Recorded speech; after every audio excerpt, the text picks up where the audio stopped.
Hey everybody, welcome back to Magic Orthodoxy. My name's David, and this is a magic book review.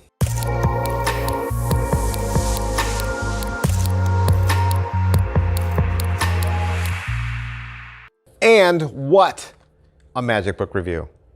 What a book. This is the latest from Phedon Bilek. This is Orpheus, released through Steve Hairsine and MindFX. Wow. I mean, if you've watched my other reviews for Phedon Bilek, you know he is one of my very favorite mentalists. All time, hands down. Very first time I ever saw him on his DVD, I just, instant man crush, magician man crush. He is amazing. He is one of those mentalists that looks like the real thing. And I don't think there's any better or stronger compliment you can give. When you watch other magicians, especially like card magicians, close-up magicians, who do a little bit of everything, you know, when you watch them do mentalism, it never looks completely real, right? They just say something like, hey, can you do me a favor? Can you think about your card? Can you see it? I'm gonna guess it's a black card, right? And it's a spade. And it's a low card, it's a 2 of spades, right? Does that look like mind reading to you? I mean, we all do it. I do it, right? We all do it. But it doesn't look like mind reading. And when I see Phedon, it almost makes me cry that there's somebody out there that's that good and that's believable. And when his audiences approach him, you know, they'll ask him. They'll say, hey, did you learn how to do this, or were you born with this ability? There's no stronger compliment that a mentalist could get.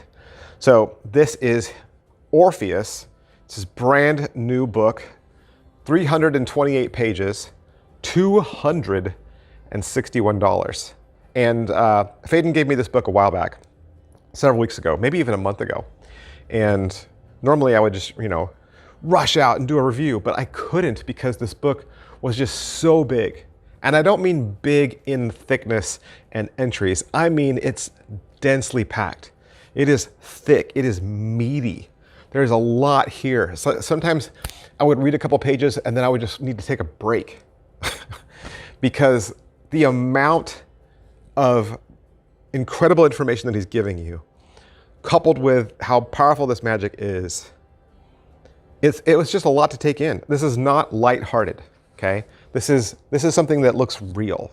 All of these tricks look real. You do these kind of tricks, you perform at this level, people are gonna try to kidnap you and make you their cult leader, really.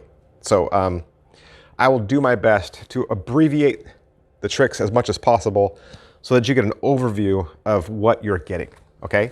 So the first trick is called the Cartesian Q&A, and it is the most pure, most authentic Q&A ever. It's entirely propless. You don't need pens, you don't need billets, you don't need anything, okay? You don't need a crib. It's gonna look and feel 100% real. They're gonna come up with a question. You're gonna walk them through how to communicate that question to you psychically, and then you're going to explain your answer, your interpretation. Now, it's propless for you. They will need their phone. They will need their phone, okay? That's the only prop you need. But it's fantastic because he's gonna walk you through how to do this one-on-one first. So just you and the spectator, nobody else. You could do a Q&A with just one person. Of course, it's gonna work so much better with a crowd. When he does it for the crowd, he like walks through the audience and he just touches people and does the reveal. It's bonkers. And then he's gonna give you 2 alternate endings or 2 different ways to reveal the information at the end of this. And they're almost kind of like essays. So there's the Master Dream reveal where you receive these like snapshot images like a dream and you decipher them. And then the second one is the Universal Vision ending. So this is where you're just, you kind of, you just end up giving them a reading, okay? And the Universal Vision is something that you can apply to anything. So it's his way of saying, if you forget, or you know that this isn't hitting, or you feel lost, you just apply this Universal Vision to the end, and it's your cheat code. It's your way out, right? So that's cool. Then he's got 2 essays. His first essay is called Plato Goes to Hollywood.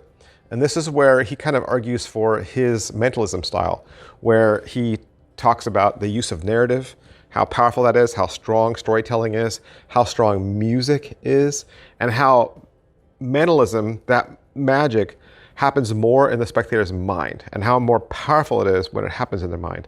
But then the next essay was written by somebody else, Bill Cushman, and it's his argument against what Phedon said. So he has a counterpoint, and he says, no, don't just poo-poo props. Props are great.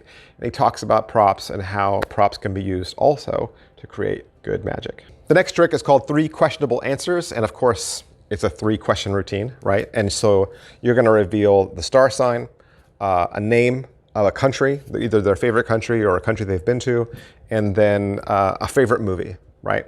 And then the trick after that is called Hecat, who's a goddess, right?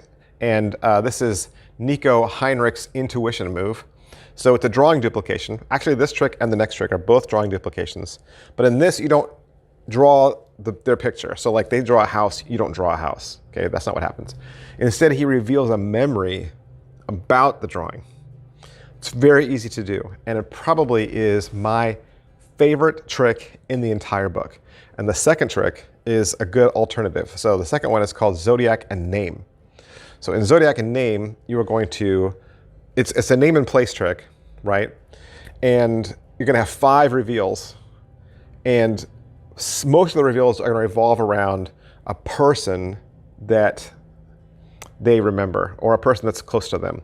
So you're going to reveal which billet they have left in their hand. So that's one. You're going to reveal their date of birth. You're going to reveal the gender of the friend that they're thinking about. You're going to reveal their name, the person they're thinking about. And you're going to actually end up giving them a souvenir with the trick. So that's really cool too. And then the next trick is called the timorous drawing.